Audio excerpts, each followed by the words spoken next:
Greetings and welcome to episode number 23 of Patriot to the Core podcast. I am Thad Forrester. Thank you once again for listening with me. Today's guest is Frank Jones. He is a World War II veteran and also was a POW for 4 months. And Mr. Jones got married very young to his high school sweetheart. And 2 weeks later, after World War II began, so he felt like he needed to serve in some way. He went down and joined the Air Force and was going to become a pilot. He ended up washing out of that program and instead became a B-17 Bombardier. So he got deployed, went to England, and on his 23rd mission he was shot down. And he was the last one out of the plane. The plane exploded.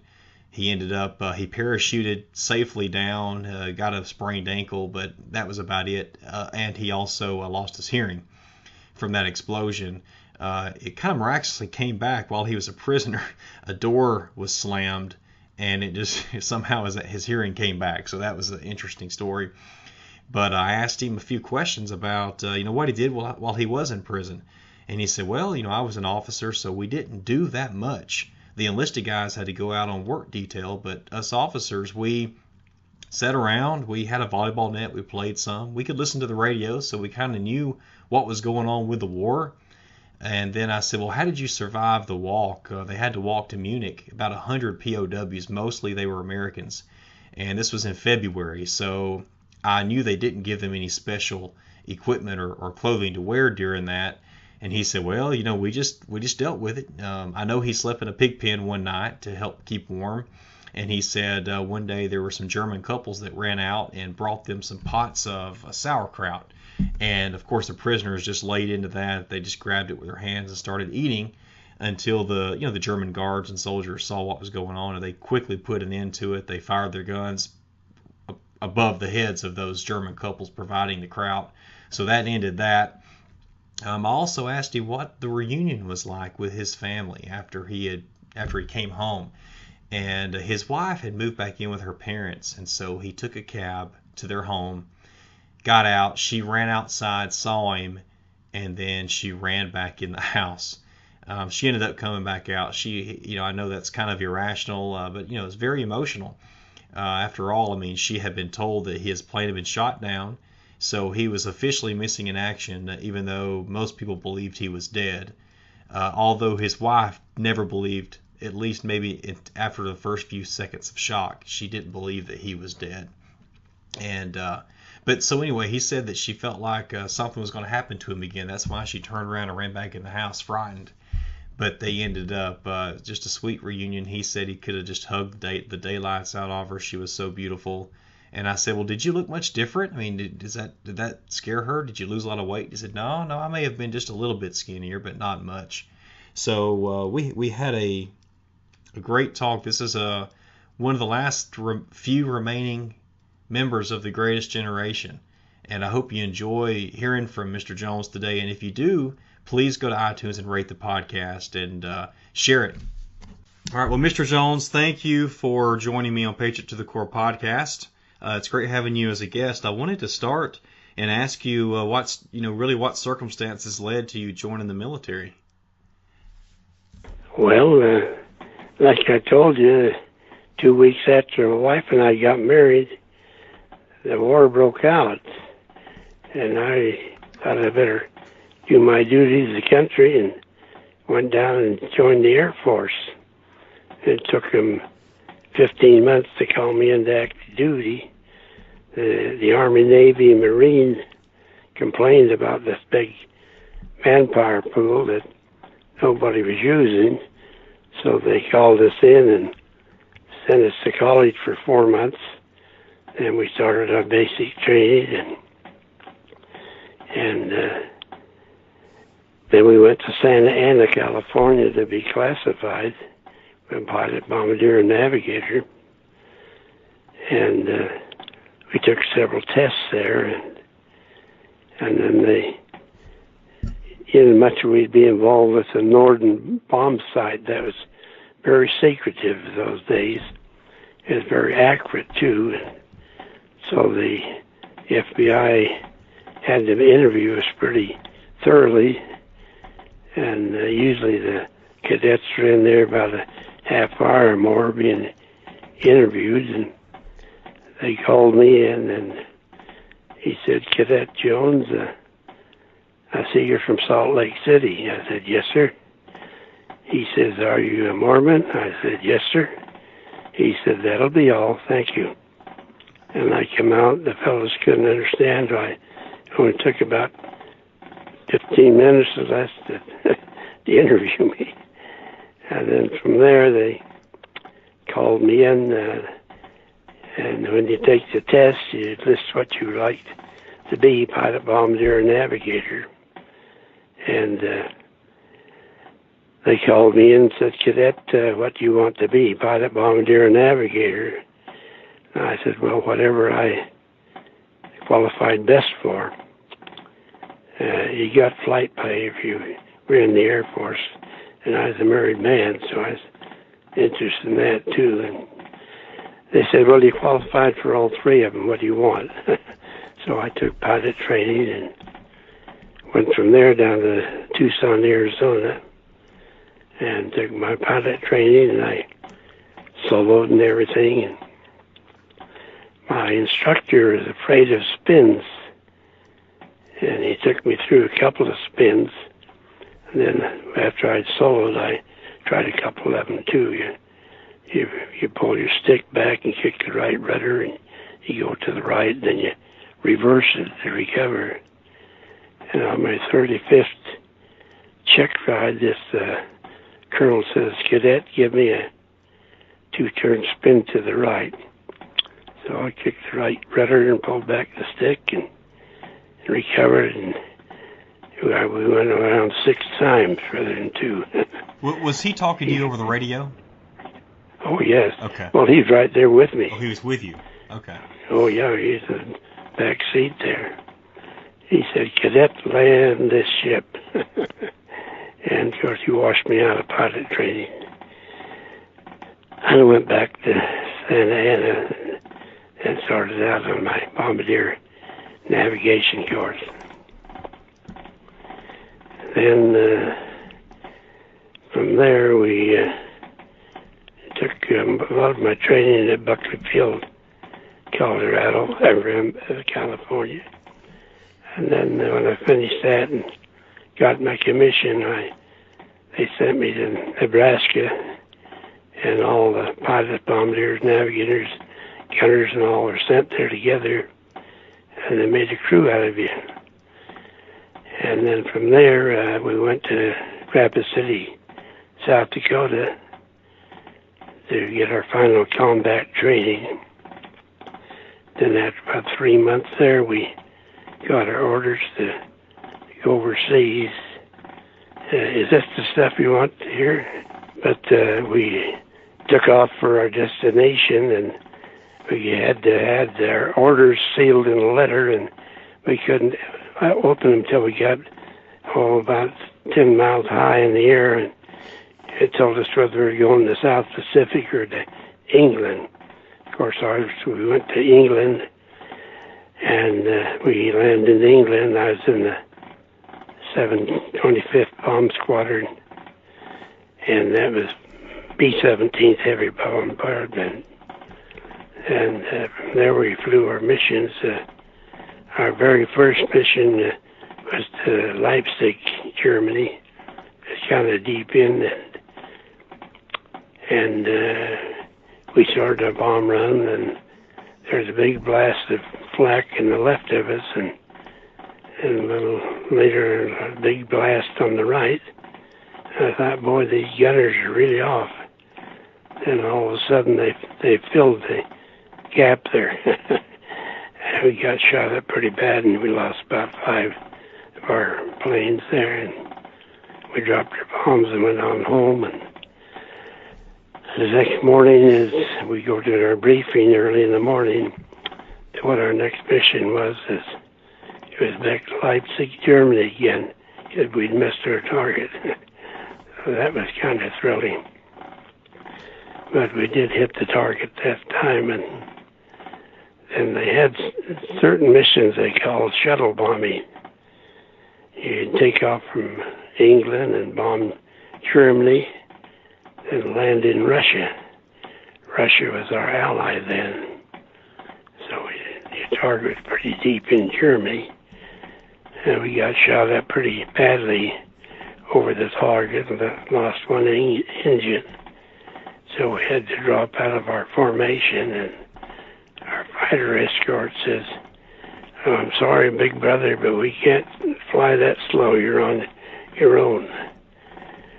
And I said to Jack, who was our navigator, I was a Bombardier navigator, mainly Bombardier. And there's two kinds of pilotage. There's dead reckoning and pilotage. And I said, Joe, you do dead reckoning and I'll do pilotage. See if we can't find where we are. I said, which map are we on? And it covers a lot of miles, you know. He says, I don't know. So we just flew by ourselves, and our Jack spotted this little airfield in this country town there, and so he flew over the little town and firing red flares, and he landed that great big B-17 little airfield, and all the Russians came running out with pickforks and clubs and guns and surrounded us, and we couldn't make him understand we were Americans. And our co-pilot, Nudoffer, was from German descent, and he could speak German. So he told them in German we're Americans. And they said, "Oh, Amerikanskis." And so after that we were heroes.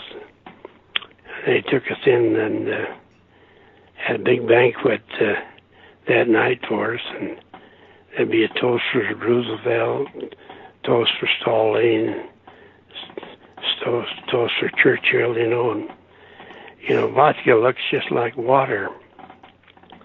And the crew knew I didn't drink, and so I'd slip my vodka over to my co-pilot, Nudoffer, Dutch Nudoffer, and they'd tell the little girl to fill my glass again. They couldn't figure out I didn't get drunk, but Nudoffer got so drunk we practically had to carry him to our barracks that night. And they told us to be on this mission if we got shot down, or we'd probably come back from there in a boat through the Suez Canal and all that. And we were sleeping in our tent that night, and in the morning, a general come and opened the flap in the tent and got us out, and they had patched up another old B-17, and we flew that in the shuttle bomb. You go from England to Germany to Italy, then back to England. So we flew in the second leg into Italy and bombed as fast as that. Then from Italy, we flew back to England. So how long were you in Russia at that particular time you were just speaking of? We were over there about a week at the most.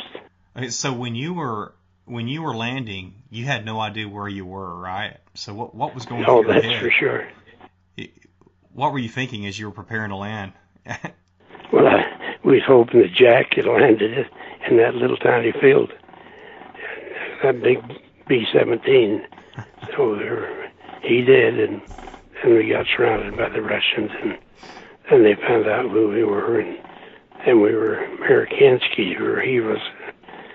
So anyhow, after we got to England, we flew a few more missions, and then on our 23rd mission, our target was over Hamburg, Germany, and the B-17s take off first because they're slower, and your fighter escort, the P-51s, would take off later and make rendezvous with you over the target and escort you in and out of the target.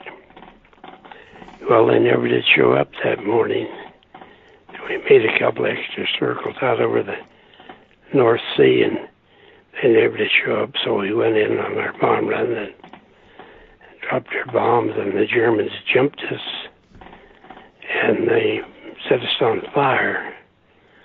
And Jack, the pilot, gave the bailout order. In the B-17 in the nose there's an escape hatch. You pull this lever and it's supposed to drop the escape door. Well, we weren't flying in our regular B-17 that morning because they were changing the engine on it, and we had an old one they'd patched up. They called it the Joker, I believe it was. And you'd pull that escape lever and it'd unlock it, but it wouldn't drop it. And the co-pilot went out first, then the engineer, and then Joe, the navigator, who was up the nose with me. He got all tangled up, and I put my foot on his head and pushed him out. Then something told me, this plane is going to explode. Throw yourself against that escape hatch. And I did. And I could feel my legs hitting the belly of the ship. Then the plane exploded and blew me out. And something told me, don't panic, pull that ripcord, which I did. And as soon as the parachute opened, a big piece of our wing that's on fire just missed my parachute. And then this German plane started turning in to strafe me. And out of nowhere, these two P-51s showed up. One stayed up high and covered him, and the other rode him right in the ground. That German fired till he exploded. And he came up, wiggled his wings at me, and away he went. So I landed, and So what's going through your head now? This is what I've been thinking about, is about how long were you in the air when you were parachuting down, and what are you thinking about? Do you have a plan, or you just what's going on inside? Well, I didn't have much of a plan then. That you don't get much of a sensation of falling when you bail out until you, just like you're hanging there and the wind's blowing past you. And then when you get close to the ground, it's like somebody cut the wire and it comes up real fast. And as I put my right foot out to break the fall, I sprained it pretty badly. And then when I landed, I hid my parachute and got out this escape compass we carried in our flight suit pockets and thought I'd head for Norway. And a big line of soldiers and kids started coming across the field, and they passed over me, and they got about a half a block away, and one little kid spotted me and turned around and pointed me out, and they come and captured me. Were you in an open field? Yes, kind of an old open field, yes. Okay, so there's no way you could. Too. Okay, you couldn't even, hide at all then and be discreet. Well, I was hiding behind some bushes then when they passed over me. And this young kid turned around and spotted me and pointed me out, and they came back. And then from there, they took me in the motorcycle into this town next to where we were. And we put us in the recreation hall, kind of just covered with men from the Air Force, had been shot down. Our engineer, Belfast, was only 18 years old, and they told us not to recognize anybody with, crew to crew. Anyhow, in the middle of the night, he crawled over to me on the floor, and he said, Lieutenant, I'm afraid they're going to shoot me. I said, Bill, well, what makes you think that? He said, well, when I bailed out, I lost my dog tags. You know what they are? I do. That's your tags on your... I said, Bill, you're dressed in the American Air Force uniform. They know what happened to you. Get back there and go to sleep. I never did see him again. I don't know where he went to. there were only 4 of us got out of the plane. The co-pilot and the engineer, which was Belfile, and Jack, the navigator, and me. The rest of them, I don't know if they were killed in the fighter attack or when the plane exploded. But there's only 4 of us who survived it. So when you landed, was the pilot and the navigator were they near you? No. The only one I saw was that engineer Belfile, that young kid, that night in this culture hall where we were. And from then they took me down to Frankfurt, Germany, for interrogation, and they called me in. Lieutenant Frank W. Jones, Jr., front and center.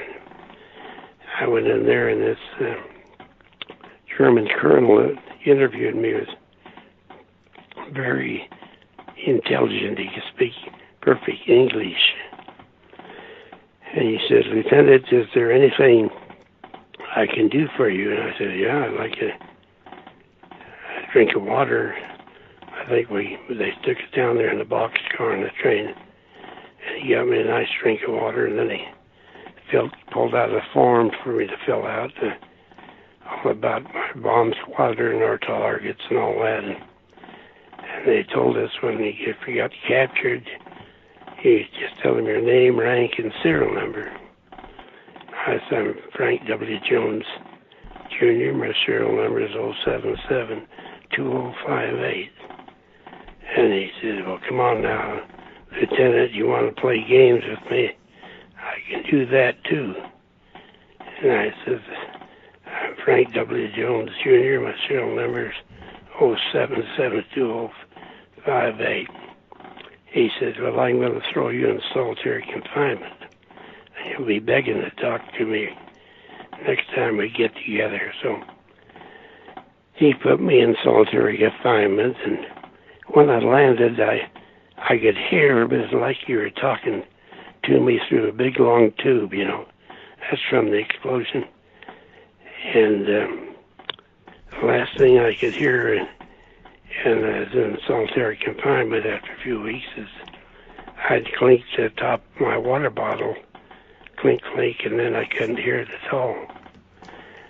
And he called me in to interrogate me again, and I just said to him, "I'm sorry, I'm deaf, I can't hear. I'm sorry, I'm deaf, I can't hear." And he wrote me a note. He said, "Lieutenant, are you deaf?" And I said, "Yes, sir." And from there, they sent me to a makeshift hospital. It's just an old hotel, I think it was, and they didn't do anything for you, but I laid there, and then one morning, the guard came in to bring us our breakfast, and he slammed the door quite hard, and I could hear again. But I can still hear. I've still lost about a third of my hearing, but I can hear all right.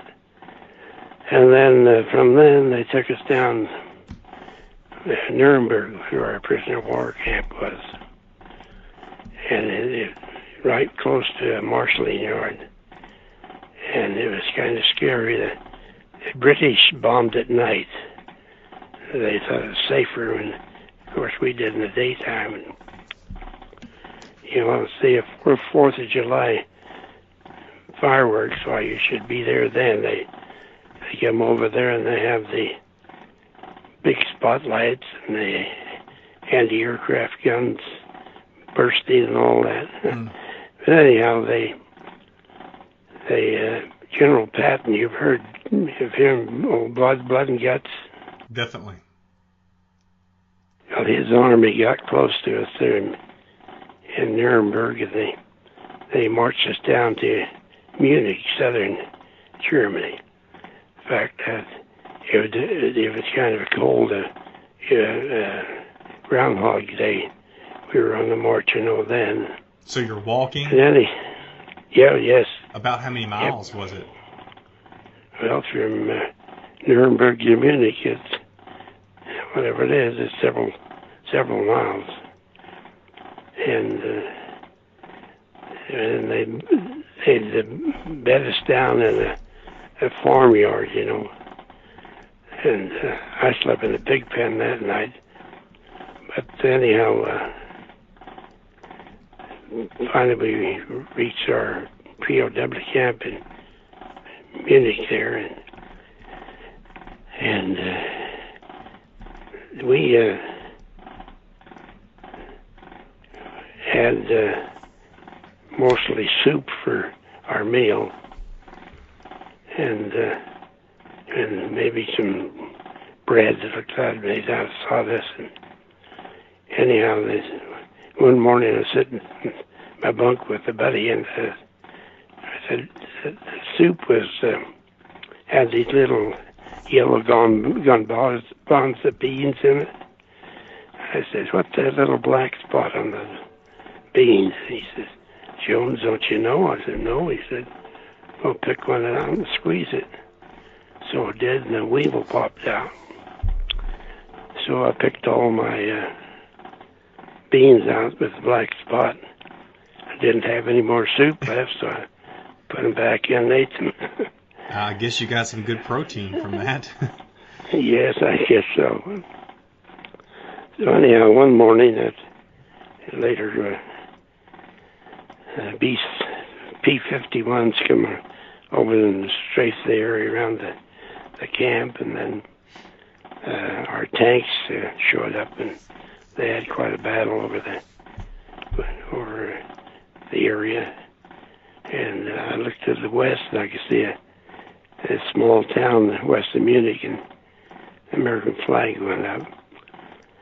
And then pretty soon the tanks came crashing through our barbed wire, and we were free. So how long were you a POW?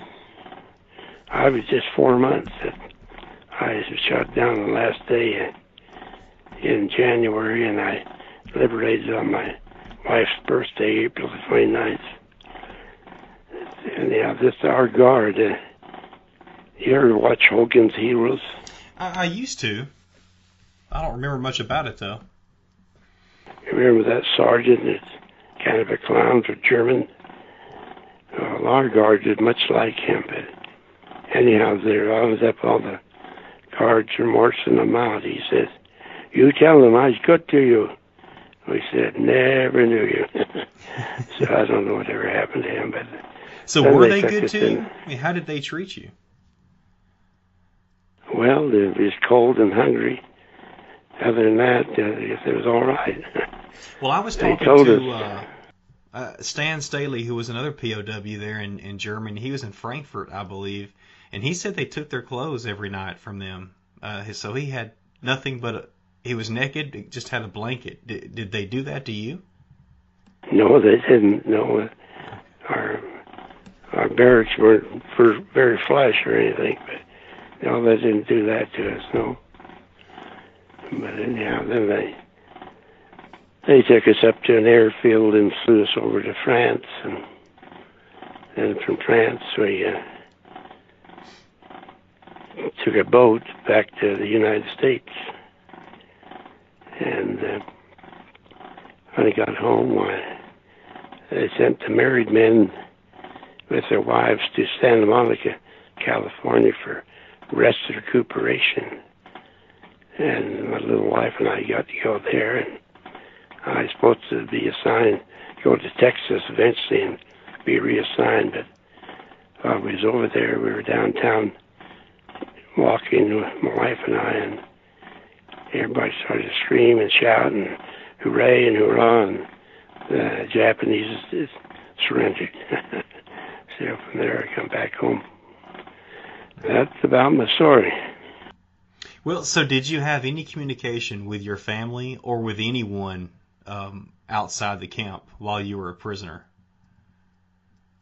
Well, in their prison war camp, the Germans and the Americans repatriated those that had lost an arm or a leg, one for one.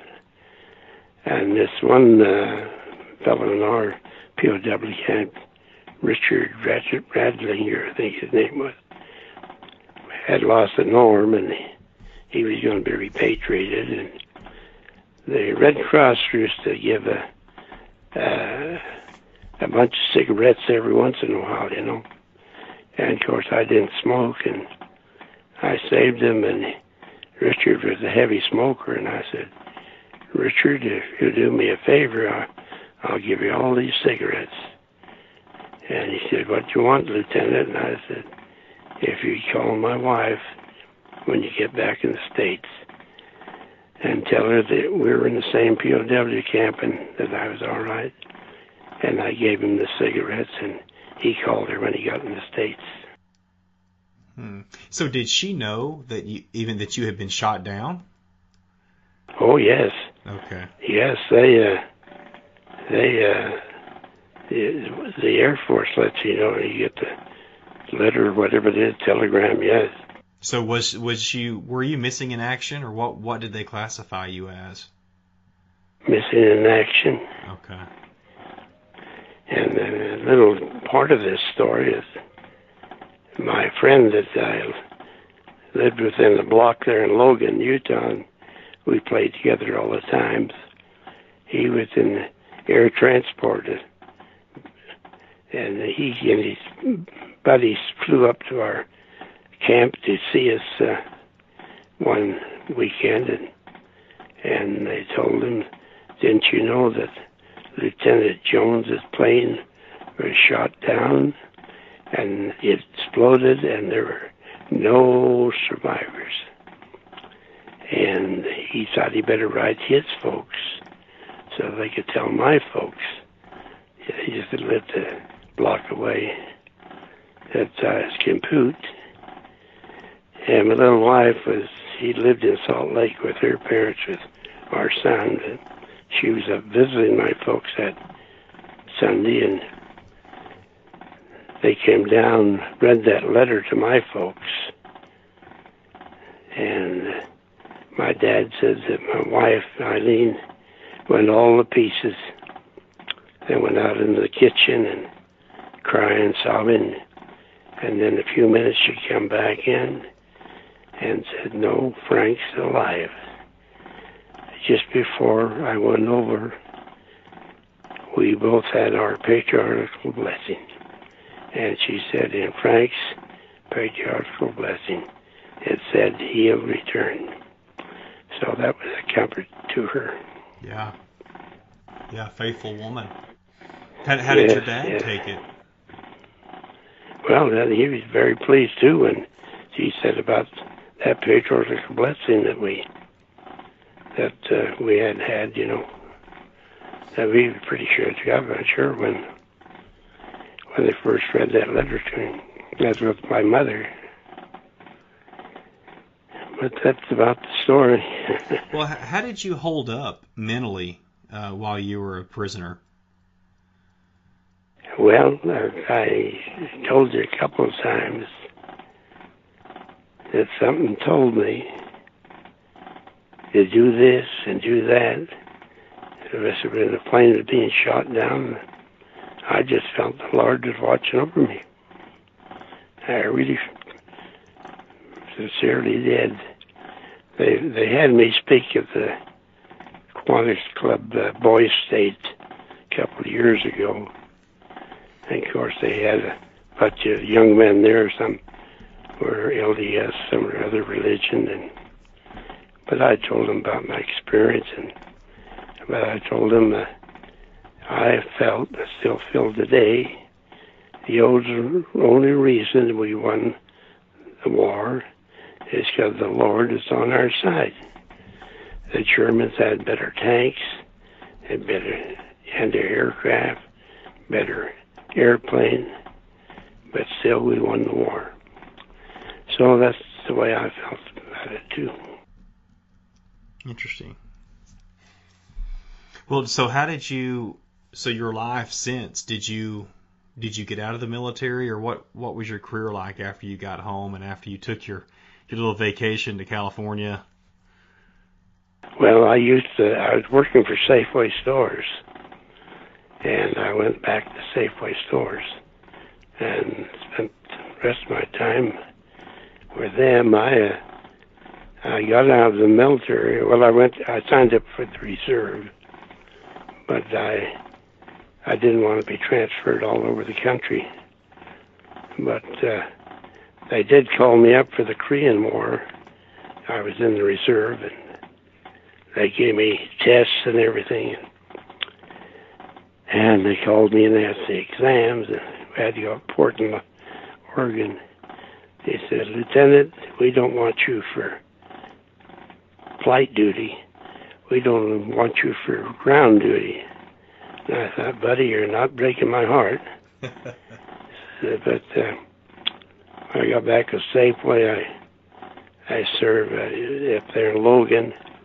Then I got my first store in Preston, Idaho, then Pocatello, Idaho, and then to Provo, Utah, and Colorado Springs, and Phoenix, Arizona, as different management positions.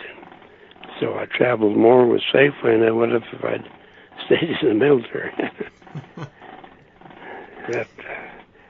That's the story of my life. I'm 94 now, and don't know how much longer the Lord will leave me here, but I'm here. Yeah, well, Mr. Jones, what are some lessons that you learned from being in the military? Well, just have faith in the Lord, mainly. Live your religion. Just like at that banquet the Russians had for us. They have a toast for Stalin, Churchill, and Roosevelt. And the crew knew I didn't drink, and so when I slipped the vodka over to Dutch, they were with me. No, I just tried to live my religion. Yeah, that's remarkable, because you were in a foreign country. Nothing familiar to you, and it would have been easy and convenient, just to follow suit. But you didn't. Oh yes, very. That's. I never smoked cigarettes either or anything. It was against the word of wisdom. So I just lived my religion over there. Okay. Well, is there anything? Faith in the Lord. Is there anything, when you speak to groups of people, whether it's youngsters or older groups, is there anything else that you tell people to motivate them or inspire them to be better? I mean, just looking for any parting words of wisdom from you, if you want to share. Well, I don't. Some of them are of my faith, some of them aren't. That just love the Lord and keep His commandments.